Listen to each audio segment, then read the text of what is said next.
Terima kasih Bapak Mervin Panjaitan. Sudah bisa didengar ya? Sudah. Oke, jadi kepada saya diberikan bagaimana penginjilan di Tanah Batak.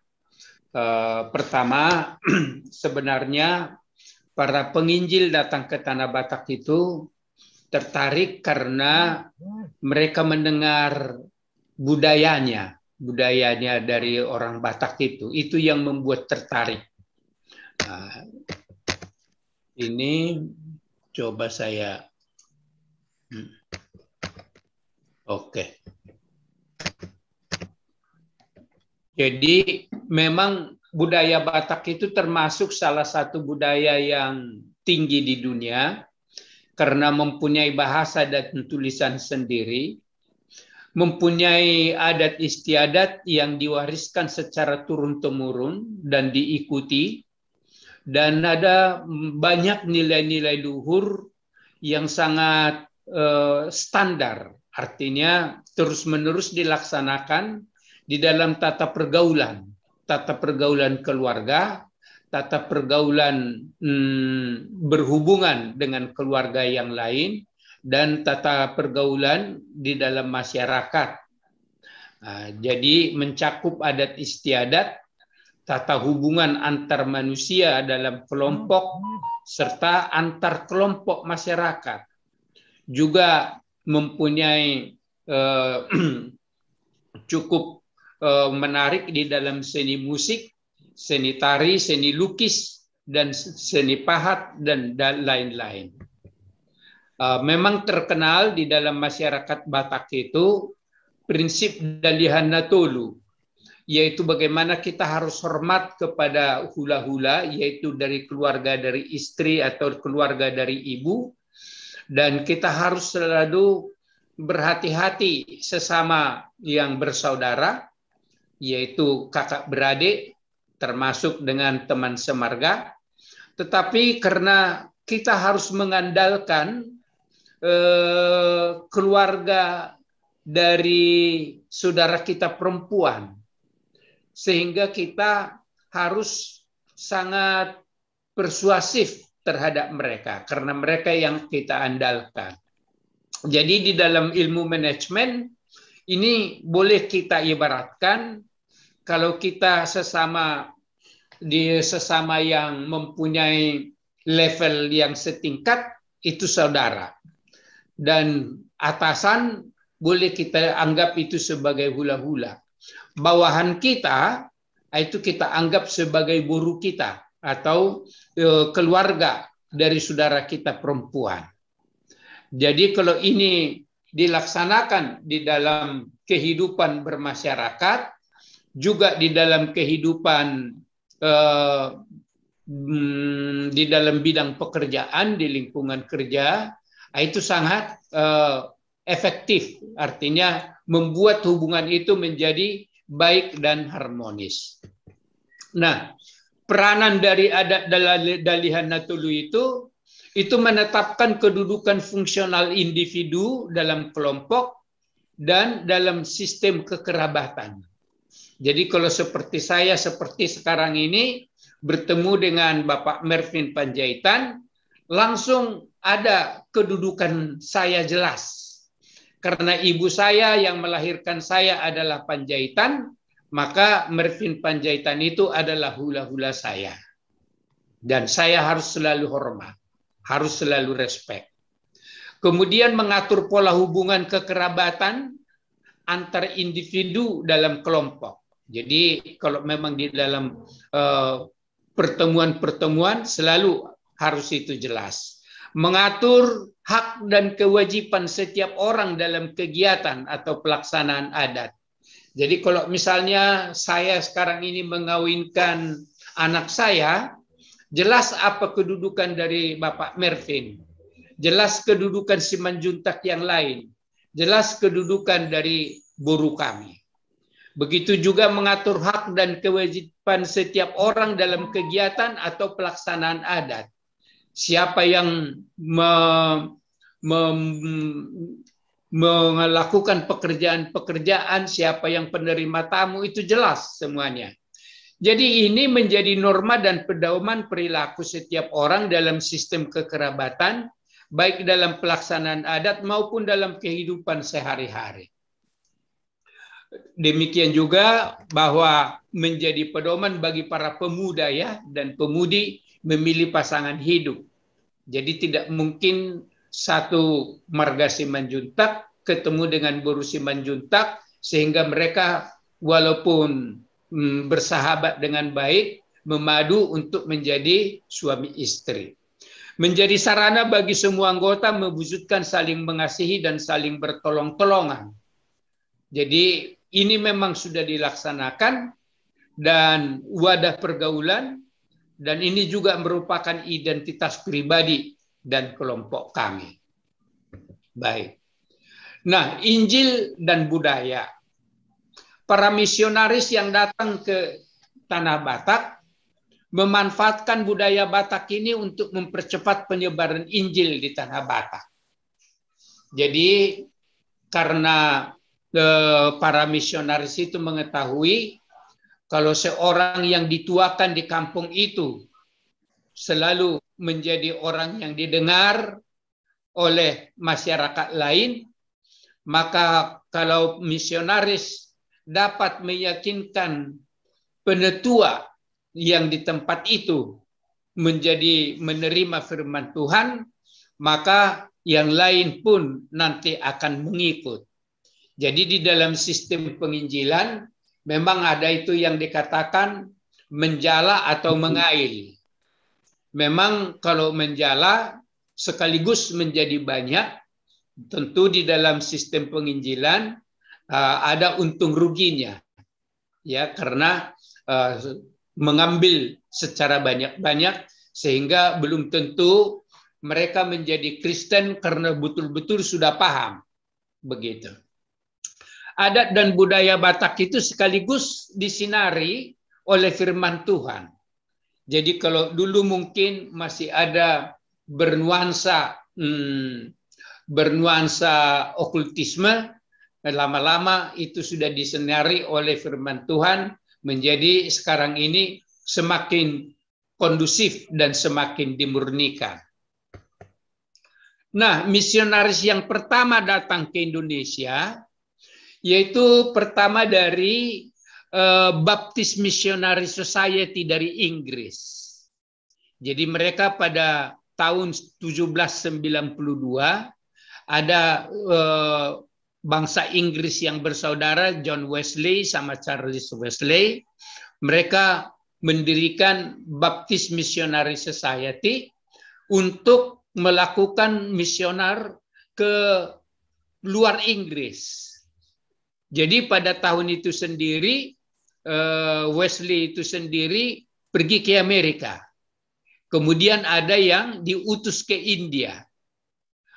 Tapi baru tahun 1824 mengutus ke Tanah Batak, yaitu pendeta Richard Burton dan pendeta Nathanael Ward. Memang tidak banyak yang dilakukan oleh kedua pendeta ini karena waktu itu ada perang Padri atau perang Bonjol. Itu misionaris pertama.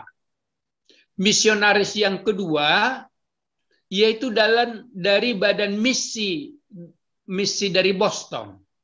Ya, jadi American Board of Commissioner for Foreign Missions dari Boston.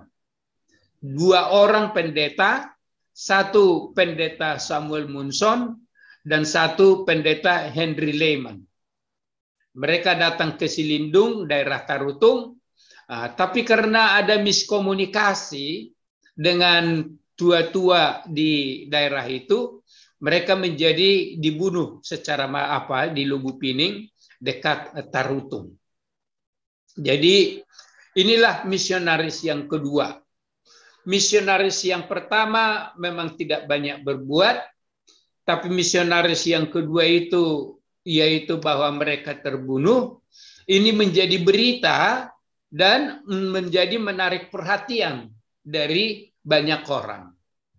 Jadi sebelum misionaris yang berikut datang, Maka yang tertarik datang ke Indonesia, ke Tanah Batak, pertama adalah ini yang pada tahun 1840 ada seorang cendekiawan berbangsa Jerman bernama Franz Wilhelm Junghun.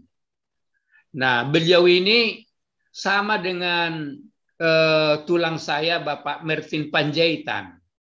Dia seorang dokter.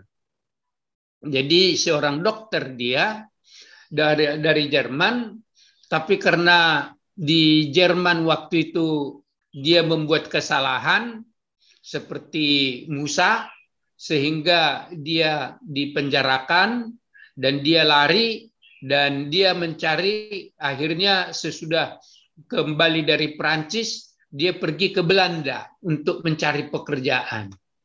Nah, karena di Belanda dibutuhkan seorang dokter untuk dikirim ke Hindia Belanda, maka dikirimlah dia ke Batavia. Sesudah melayani 1-2 tahun di Jawa, dia dipindahkan ke Padang. Nah, di Padang baru dia menjelajah ke Tapanuli Selatan. Dan di sanalah dia tinggal 17 bulan. Nah, jadi dia sebagai dokter, tetapi yang digeluti adalah masalah-masalah budaya dan masalah-masalah botani. Nah, jadi tanam-tanaman. Dan dia menulis banyak mengenai Indonesia, yaitu bagaimana budaya Jawa, kemudian bagaimana budaya Batak. Dan budaya Batak inilah berdasarkan tulis-tulisan ini, sehingga datang nanti para misionaris-misionaris yang berikut. Jadi itu mengenai Franz Junghun. Nah, kemudian Badan Sending Belanda mengirimkan Herman van der Toek. Jadi yang perlu kita tekankan mengenai Junghun ini, walaupun dia bekerja untuk pemerintahan kolonial, tetapi dia pergi ke Tapanuli bukan atas perintah pemerintah. Jadi bukan atas perintah dari pemerintah kolonial. Itu hanya karena hobinya beda dengan tugasnya.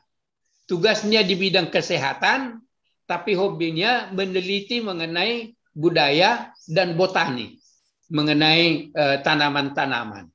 Dialah yang juga menemukan mengenai kimia obat malaria yang di Indonesia kemudian dikembangkan.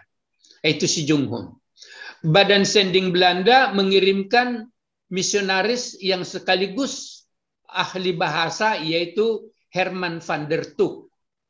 Nah, jadi kembali bahwa yang datang ke Indonesia itu kecuali Junghun, semuanya adalah dikirim oleh misionaris. Jadi badan misionaris. Nah, walaupun Junghun itu bekerja untuk pemerintah kolonial Belanda, tapi dia melakukan penelitiannya adalah bukan atas perintah dari pemerintah kolonial, tetapi atas inisiatif sendiri. Nah, kemudian Herman van der Toek termasuk yang sangat produktif di dalam bahasa dan menuliskan, bahkan dia menuliskan kamus bahasa Batak Belanda, ya. Jadi itu masih ada sampai sekarang, dan menuliskan sebagian Alkitab ke bahasa Batak. Nah, kemudian menyusul misionaris-misionaris yang berikutnya. Tentu tidak usah kita sebutkan semuanya, tetapi yang jelas di sini Sending Ermelo dari Belanda pada tahun 56 mengirimkan pendeta Betz ke Sipiro. Kemudian tahun 57 Sending yang sama mengirimkan pendeta Van Asselt juga menyusul pendeta Betz ke Sipiro. Nah, pada tahun 1859 ada yang dari Jerman, yaitu Reinhard Sending Mission Gesellschaft yang kita kenal dengan sebutan RMG, mengirim beberapa orang misionaris dari Dayak, dari Kalimantan. Jadi dikirim ke Tapanuli, yaitu Pendeta Heine dan Pendeta Klammer. Jadi inilah yang bertugas waktu itu di Tanah Batak. Kemudian pada tahun 1862 Pendeta Ludwig Nommensen tiba di Padang. Jadi dia tiba di Padang bulan Februari, bulan Mei, baru kemudian oleh dari Padang harus naik menunggu kapal dulu beberapa bulan ke Sibolga. Kemudian dari Sibolga dia dikatakan harus melayani ke Barus. Baru bulan Oktober tahun 62 dia menjelajah ke daerah Tarutung, kemudian namanya itu daerah Silindung. Baru kemudian dia di sana settle down di Hutadame di Silindung. Di sanalah untuk kemudian menjadi pusat pelayanannya. Berdirinya HKBP yaitu pada tahun 1861 tanggal 7 Oktober ada pertemuan para misionaris di Sipiro, yaitu keempat pendeta, Pendeta Heine, Pendeta Klammer, Pendeta Betts, dan Pendeta Van Assel. Jadi mereka berempat berbagi tugas. Orang Batak susah bilang Van, biasanya mengatakan Van der Tuk disebutkan Padortuk, mengatakan Van Assel menjadi Pan Assel. Jadi kalau kita lihat di sini bahwa huruf pertama dari keempat pendeta yang bermusyawarah ini, itulah menjadi huruf-huruf pertama dari HKBP. H, Huria, K, Kristen, B, Betts, Batak, Pan Assel, Protestan. Jadi HKBP. Jadi inilah yang kemudian dianggap sebagai hari berdirinya HKBP, yaitu tanggal 7 Oktober tahun 61. Setelah ini, setelah mereka berbagi tugas, maka mulailah penyebaran dari firman Tuhan itu. Dan itu seluruhnya didukung oleh mereka yang sudah dikristenkan, ya, sudah dikristenkan. Jadi secara berangsur-angsur tahun 64 adalah di Hutadame, di Patsurnapitu itu adalah kampungnya Maraden Panggabean, kemudian di Sibolga, di Balige, di Siantar, di Sidikalang, sampai tahun 1922 berdirilah HKBP di Batavia, di Jakarta.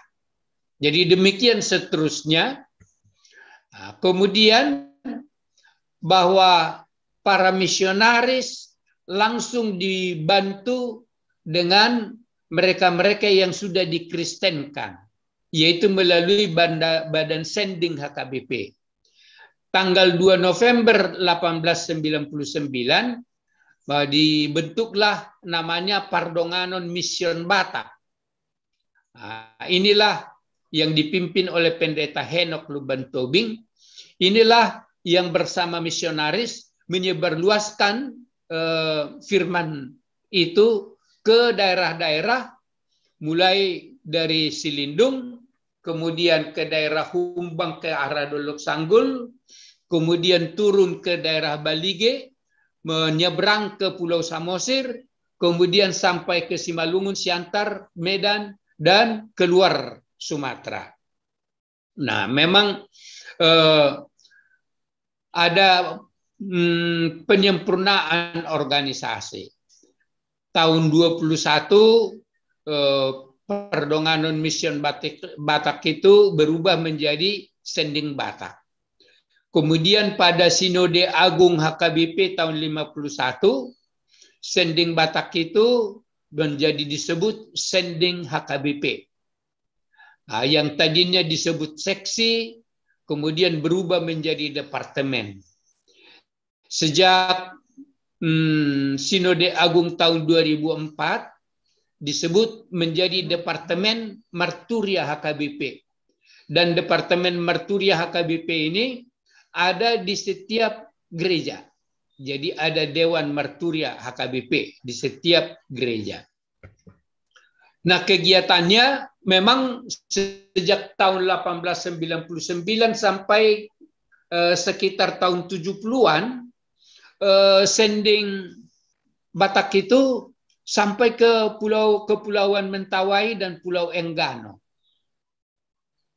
Cuma sesudah ditinggalkan, Kristen di Mentawai dan Pulau Enggano sekarang sudah banyak yang turun, bahkan banyak yang beralih agama.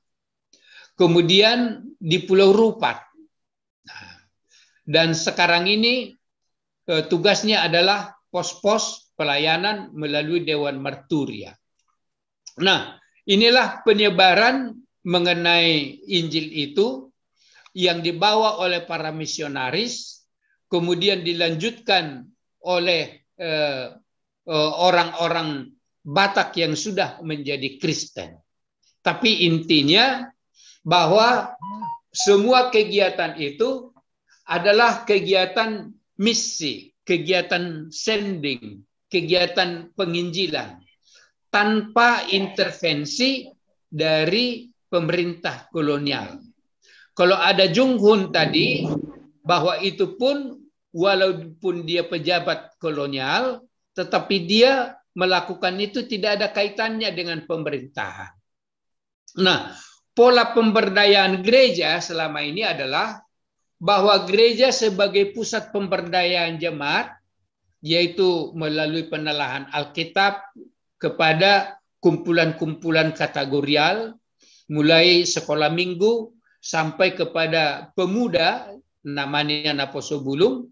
Kemudian yang sering itu adalah ibu-ibu, biasanya memang melalui kor, paduan suara, tetapi sekaligus itu dengan penjelasan firman Tuhan.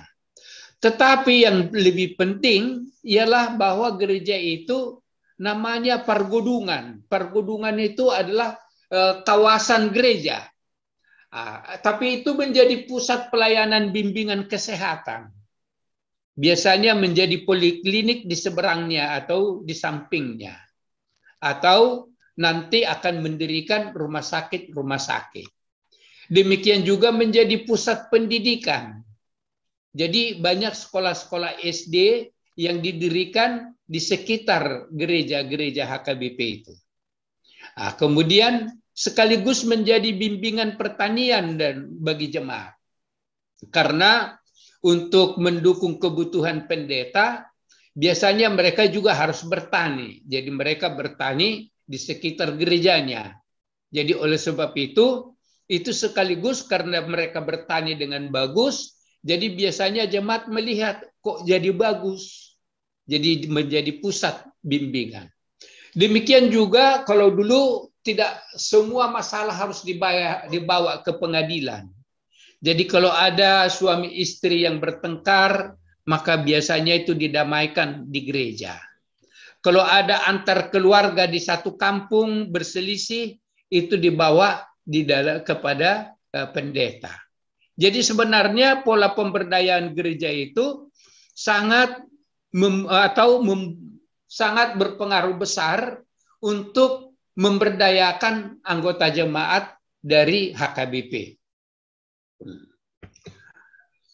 Dampaknya terhadap kemajuan nasional adalah kebetulan masyarakat Batak relatif menjadi maju di bidang kesehatan dan pendidikan akibat dari misionaris ini.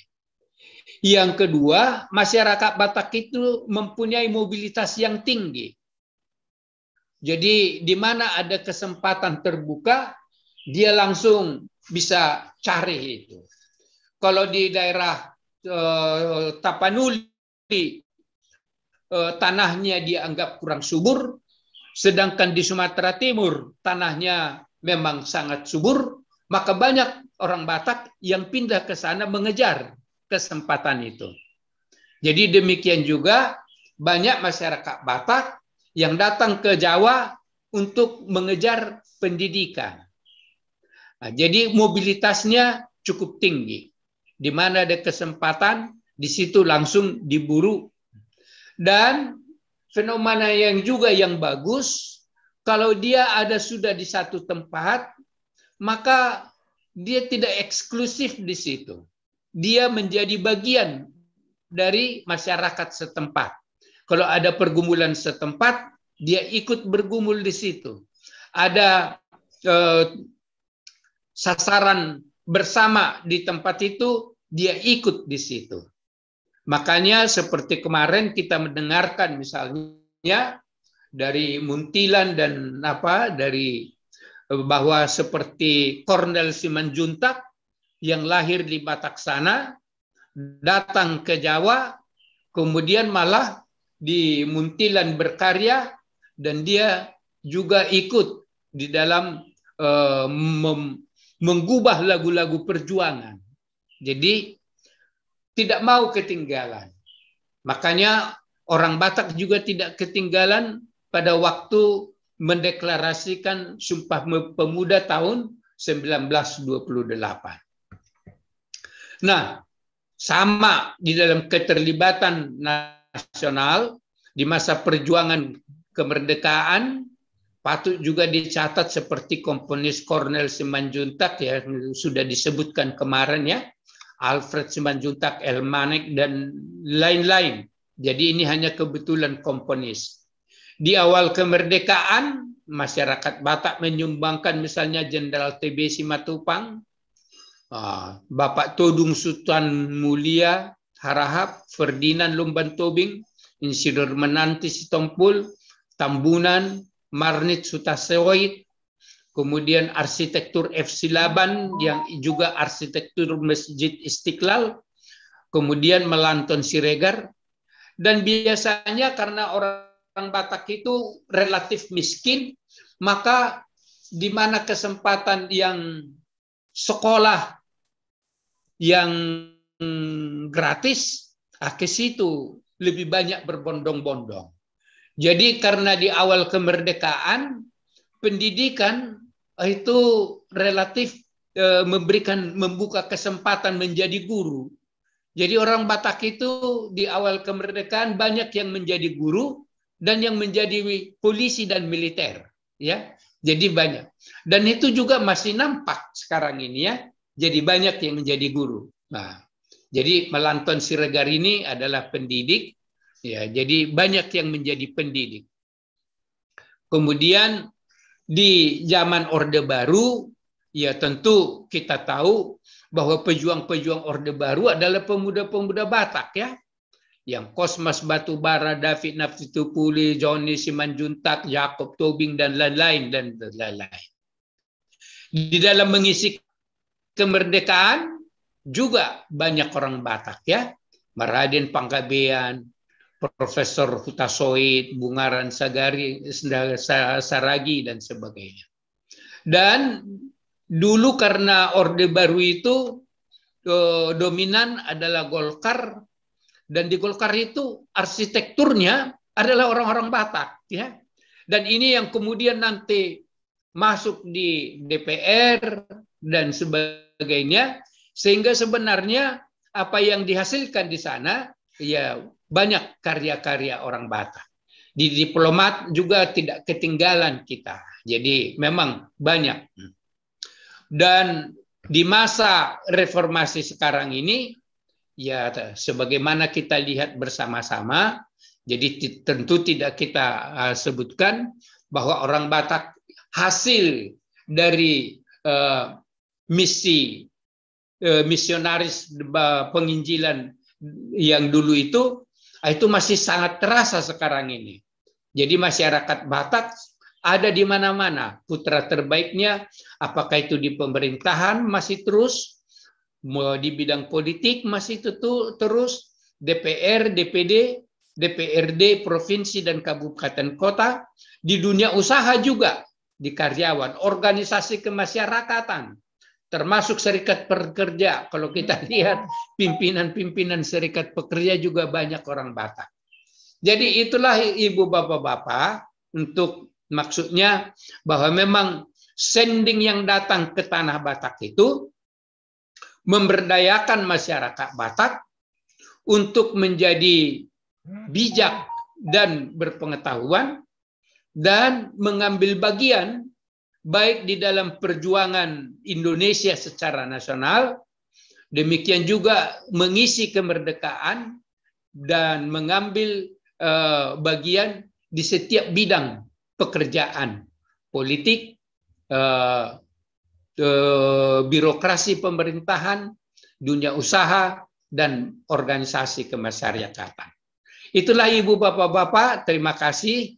Jadi kembali saya sendiri dulu selama 40 tahun ada di Departemen Tenaga Kerja, banyak yang dihasilkan di sana, dan sampai sekarang walaupun sudah 17 tahun pensiun masih tetap memberikan kontribusi.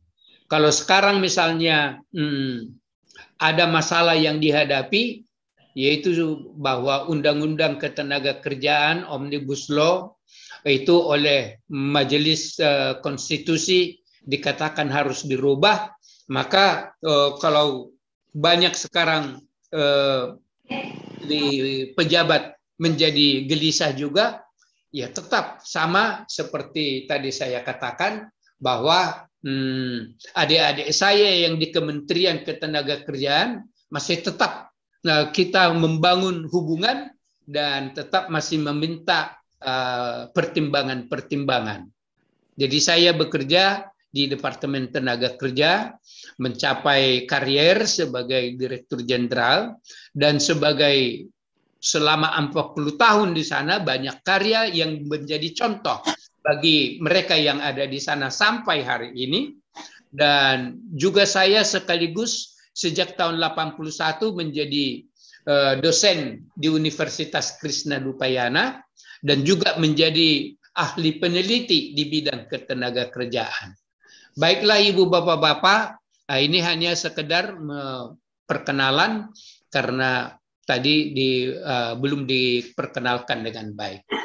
Mudah-mudahan akan mengundang banyak diskusi. Terima kasih Bapak Martin.